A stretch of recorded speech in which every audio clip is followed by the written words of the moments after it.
Right. Good afternoon, everyone. MicroCAD Tech Team here, coming to you to talk to you about the People Flow Toolkit. Now, this is going to be a very brief overview in what this toolkit is. This is not a full-blown explanation, so just trying to give you a heads up on that.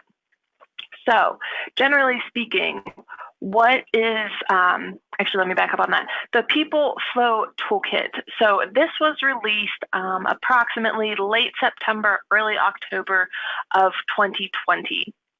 And there are two ways to go about getting this toolkit.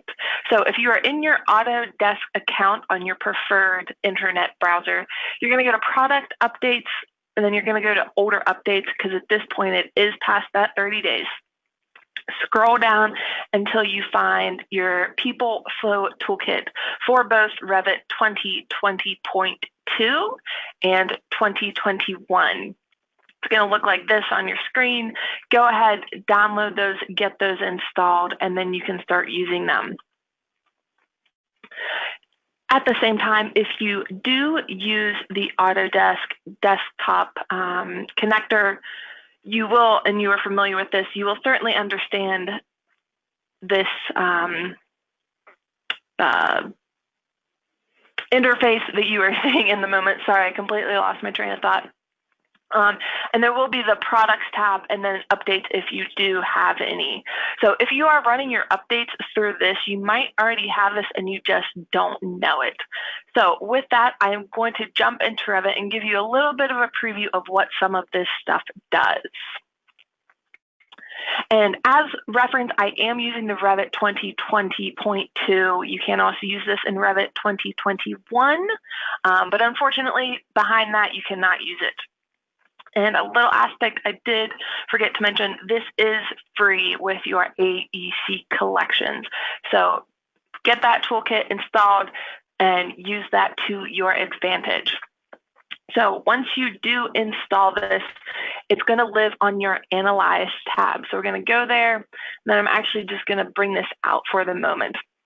So this People Flow Toolkit builds on the root analysis that is already within your Revit environment. So looking at a couple quick screenshots that I took already, your multiple paths. So those paths, are going to allow you to have a start point and an end point, and you're also going to be able to consider a distance between people. The default, as I'm sure we've all familiar with at this point, is 6 foot. You can go down to that 1'3" as your minimum. A great build upon the multiple paths is your one-way indicators. So if you'll see here in the top right of my screen, I have a blue arrow, which is a one-way indicator, which is telling Revit not to create a path through that. So great way to force your people traffic within your buildings. And then to build on that one step further, we have our path of travel with people content. So in addition to my one-way indicator up here in the top right, I have put a person in here with a social distance of 6 foot around them. And you can see that my path of travel line altered to the next opening door to get from that start to that end point. So it takes into account one-way traffic, obstacles such as other people, and it gets you to that end point from your start destination.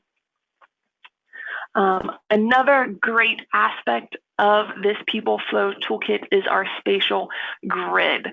And on my screen here, you will see on page right is a square grid in this basketball court area. And in my opening gathering space, you do see a hexagonal pattern. So then taking into account that 6 foot distance, you can always alter that down if you want to. This is a great way to look at some proposed layouts. Maybe you're designing restaurants, you certainly need this. Bringing people back to the office, this is a great way to look at this information. So with that, if you have any more questions, please feel free to reach out to us to learn more about this People Flow Toolkit. But since it's for you, get that downloaded, start exploring, and get your people in there socially distanced and still safe. Thanks. Have a great rest of your day.